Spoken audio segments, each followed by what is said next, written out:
നമ്മളുടെ ബാൽക്കണിയിൽ നന്നായിട്ട് ചെടിയൊക്കെ വളർത്തണം എന്നാഗ്രഹമുള്ളവരായിരിക്കും നമ്മൾ. പക്ഷേ അതിന് വെള്ളമൊഴിക്കുന്ന പ്രയാസം ആലോചിച്ചിട്ട് നമ്മളതിന് വേണ്ടെന്ന് വെച്ചവരുണ്ടാവും. പ്രത്യേകിച്ച് നമ്മുടെ ഈ കാലാവസ്ഥയിൽ, ചൂടുള്ള കാലാവസ്ഥയിൽ എല്ലാ ദിവസവും വെള്ളം ഒഴിച്ചില്ലെങ്കിൽ ചെടികളൊക്കെ പിറ്റേ ദിവസം തന്നെ ഉണങ്ങിപ്പോവും. അപ്പോൾ ആ ഒരു പ്രതിസന്ധിയെ മറികടക്കാൻ ഇന്ന് ഒരു ചെറിയ ഐഡിയയാണ് ഇന്ന് വിശദീകരിക്കാൻ പോകുന്നത്. നമ്മൾ ഉപയോഗിച്ച് വലിച്ചെറിയുന്ന പാല് വാങ്ങുന്ന പാത്രം, അതുകൂടാതെ തൈര് വാങ്ങിയ പാത്രം, അതുകൂടാതെ നമ്മളുടെ ഈ നിലം തുടക്കുന്ന മോപ്പിൻ്റെ കോട്ടൺ നൂല്, ഇവ ഉപയോഗിച്ച് നമുക്ക് വളരെ എളുപ്പത്തിൽ ഈ സംവിധാനം ഒരുക്കാവുന്നതാണ്. അതിനുവേണ്ടി ആദ്യം ചെയ്യേണ്ടത് ഈ പാൽ വാങ്ങുന്ന പാത്രത്തിൻ്റെ മുകൾ ഭാഗം നമ്മൾ മുറിച്ചെടുക്കുക. അതിൻ്റെ പിടി ഭാഗം കട്ടായി പോകാതെ ശ്രദ്ധിക്കണം. നമുക്ക് എവിടെയെങ്കിലും തൂക്കിയിടാനുള്ള എളുപ്പത്തിന് വേണ്ടി നമുക്ക് ഈ ഹാൻഡിൽ ഉപയോഗിച്ച്, നമുക്ക് കയറ് മറ്റും ഉപയോഗിച്ച് നമുക്ക് പ്രത്യേകിച്ച് ബാൽക്കണിയിലെ ഹാൻഡ് റെയിലൊക്കെ ഉള്ളവർക്ക് അവിടെ കെട്ടി തൂക്കാവുന്നതാണ്. പിന്നീട് നമ്മൾ ഈ കോട്ടൻ്റെ ആ നൂല് 2 എടുത്തിട്ട് ഈ തൈരിൻ്റെ പാത്രത്തിൻ്റെ അടിഭാഗത്ത് 4 ഹോൾസ് കൊടുത്ത് അതിനകത്ത് കൂടി പുറത്തേക്ക് എടുക്കുകയാണ് വേണ്ടത്.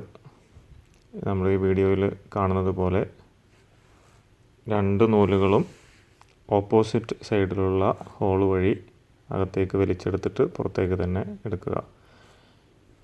വഴിയാണ് വെള്ളം, ഈ ചെടിക്ക് ആവശ്യമായ വെള്ളം വലിച്ചെടുത്ത്, കാപ്പിലറി ആക്ഷൻ വഴി വലിച്ചെടുത്ത് ചെടി വളർന്നു വരുന്നത്. അപ്പോൾ ഇതേപോലെ നമ്മൾ 4 നൂലുകളും 4 അറ്റവും ഒരേ വലുപ്പത്തിലാക്കി വെച്ചിട്ട് നമ്മൾ പോട്ടിംഗ് സോയിൽ നിറയ്ക്കുകയാണ് ചെയ്യുക. ഞാനിവിടെ പോട്ടിംഗ് സോയിൽ വാങ്ങിയത് ലുലുവിൽ നിന്നാണ്. ഇതിന് 20 ലിറ്ററിന് 12 ദിർഹമാണ് വില. ഇതിനകത്ത് pH എല്ലാം കറക്റ്റ് ചെയ്തത് കൊണ്ട് വളരെ എളുപ്പത്തിൽ തന്നെ ചെടികളൊക്കെ വളരും. പിന്നീട് നമ്മൾ ഈ പോട്ടിംഗ് സോയിൽ ഇതിനകത്തേക്ക് നിറക്കുക. അപ്പോൾ ഈ നൂല് പുറത്തേക്ക് വലിച്ചെടുക്കണം കുറച്ച് മുകളിലേക്ക്, അല്ലെങ്കിൽ മുകൾ ഭാഗം വരെ നനയില്ല. ഇതേപോലെ കുറച്ച് പുറത്തേക്ക് വലിച്ച് വെച്ചിട്ട് അതിൻ്റെ മുകളിൽ പോട്ടിംഗ് സോയിൽ നിറക്കുക. പോട്ടിംഗ് സോയിൽ ഇത് ചകിരി ആണ് പ്രത്യേകിച്ചുള്ളത്, പ്രത്യേകിച്ച് വേറെ ഒന്നുമില്ല, അത് ചകിരി മാത്രമാണ്. അതിൻ്റെ pH ഒക്കെ അഡ്ജസ്റ്റ് ചെയ്ത് കണ്ടീഷൻ ചെയ്തതാണ്.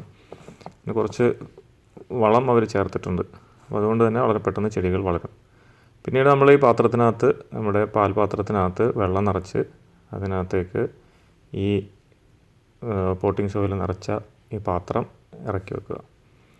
എന്നിട്ട് നമുക്ക് ഇതിനകത്ത് വിത്തുകളോ അല്ലെങ്കിൽ ചെടി തൈ ഉണ്ടെങ്കിൽ അത് നേരിട്ടോ നമുക്ക് ഇതിനകത്ത് നടാവുന്നതാണ്. ഇതിൽ നമുക്ക് ലിക്വിഡ് ഫെർട്ടിലൈസർ ഉപയോഗിച്ച് കൃഷി ചെയ്യണമെന്നുള്ളവർക്ക് അതിന് മുമ്പായിട്ട് നമ്മൾ ഈ പാത്രത്തിൻ്റെ ചുറ്റും ഇതുപോലെ ബ്ലാക്കോ അല്ലെങ്കിൽ ബ്രൗണോ എന്തെങ്കിലും കളറുള്ള ടാപ്പ് വെച്ച് ഒട്ടിക്കുക. എന്തിനാണെന്ന് ചോദിച്ചാൽ സൂര്യപ്രകാശം നേരിട്ട് ഈ വെള്ളത്തിനകത്തേക്ക് ആയിക്കഴിഞ്ഞാൽ അതിനകത്ത് പായൽ വളരും. അപ്പോൾ നമ്മൾ ഒഴിച്ചു കൊടുക്കുന്ന വെള്ളത്തിനകത്തുള്ള വളം മുഴുവൻ ഈ പായൽ വലിച്ചെടുത്ത് അതായിരിക്കും കൂടുതൽ വളരുക, ചെടിക്ക് അത് ലഭ്യമാകില്ല.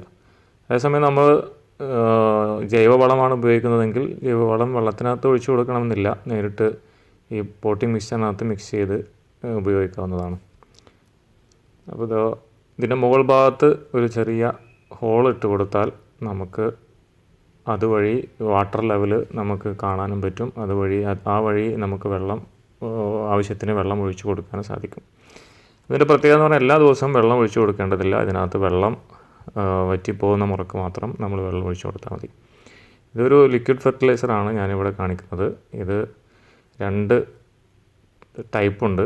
ഒന്ന് പ്ലാന്റിൻ്റെ ഗ്രോത്തിന് വേണ്ടി, അതായത് ലീഫി വെജിറ്റബിൾസിനൊക്കെ ഉപയോഗിക്കാൻ പറ്റുന്ന ഒരു ഐറ്റമുണ്ട്. അതുകൂടാതെ ഫ്ലവറിങ് സീസണിൽ മിക്സ് ചെയ്ത് കൊടുക്കേണ്ട വേറൊരു ഐറ്റം കൂടി ഉണ്ട്. അതാണ് യെല്ലോ കളർ കാണുന്നത്. ഇത് വളരെ മൈക്രോ ന്യൂട്രിയൻസ് ഒക്കെ ആഡ് ചെയ്തതുകൊണ്ട് ഇത് വളരെ ബാലൻസ്ഡായിട്ട് ചെടികളൊക്കെ വളരും. ഇതിന് കേരളത്തിൽ നിന്ന് വാങ്ങിയതാണ്.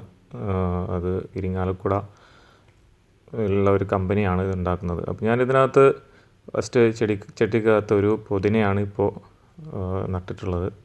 ഇതിനു മുമ്പ് നമ്മൾ നട്ട് വളർത്തിക്കൊണ്ടിരിക്കുന്ന ചെടികളൊക്കെ ചീരയൊക്കെ നമുക്ക് ഇവിടെ കാണാം. ചീരയൊക്കെ നന്നായിട്ട് വളരും. ആദ്യം നമ്മൾ ഈ ലുലുവിൽ നിന്ന് മേടിക്കുന്ന ആ പോട്ടിംഗ് സോയിലിൽ നല്ല വളക്കൂറുള്ളത് കൊണ്ട് ഫസ്റ്റ് വിളവെടുപ്പ് നല്ല ഉഷാറായിരിക്കും. അതിനുശേഷം രണ്ടാമത് നമ്മൾ അതിനകത്ത് ചീര നട്ട് കഴിഞ്ഞാൽ വേണ്ടത്ര വളരില്ല. അപ്പോൾ നമ്മൾ എന്തെങ്കിലും വളം ഈ പോട്ടിംഗ് സോയിലിനകത്ത് ചേർത്ത് കൊടുത്താൽ മാത്രമേ നടക്കുകയുള്ളൂ. അല്ലെങ്കിൽ ഞാൻ നേരത്തെ പറഞ്ഞതുപോലെ ആ ലിക്വിഡ് ഫെർട്ടിലൈസർ അല്പം ഒഴിച്ചു കൊടുത്താൽ അത് നന്നായിട്ട് വളരും. നിങ്ങൾക്കിപ്പോൾ ഈ വീഡിയോയിൽ കാണുന്നത് അതിൻ്റെ വേര് നല്ലോണം താഴേക്ക് ഇറങ്ങിപ്പോയത് നമുക്ക് കാണാം. വെള്ളത്തിനകത്തേക്ക് വേരുകൾ ഇറങ്ങിപ്പോയിട്ടുണ്ട്. വളരെ ഭംഗിയായിട്ട് തന്നെ വളരെ വൃത്തിയായി നമ്മളിങ്ങനെ ഉണ്ടാക്കുകയാണെങ്കിൽ ചീര നന്നായിട്ട് വളരും. ചീര അതുപോലെ പുതിന ഒക്കെ നന്നായിട്ട് വളരുന്നതാണ്. അതുപോലെ തന്നെ നമ്മൾ ഗാർഡൻ വളരെ പച്ചപ്പ് നിറഞ്ഞതായി കഴിഞ്ഞ് കഴിഞ്ഞാൽ നമുക്ക് കാണാം ഇതുപോലെ പക്ഷികളും പ്രാവുകളൊക്കെ നമ്മുടെ ബാൽക്കണിയിൽ വന്ന് സന്ദർശിച്ച് വെള്ളമൊക്കെ കുടിച്ചു പോകുന്ന കാഴ്ച. അത് കണ്ടുകൊണ്ടിരിക്കാനും ഒരു രസമാണ്. കുട്ടികൾക്കൊക്കെ അത് കൂടുതൽ നന്നായി എൻജോയ് ചെയ്യാവുന്നതാണ്. അപ്പോൾ ദിവസവും വെള്ളമൊഴിക്കുന്ന ടെൻഷൻ ഇല്ലാതെ എല്ലാവരും നന്നായിട്ട് ഗാർഡനെ പരിചരിക്കുക. എല്ലാവർക്കും നന്ദി.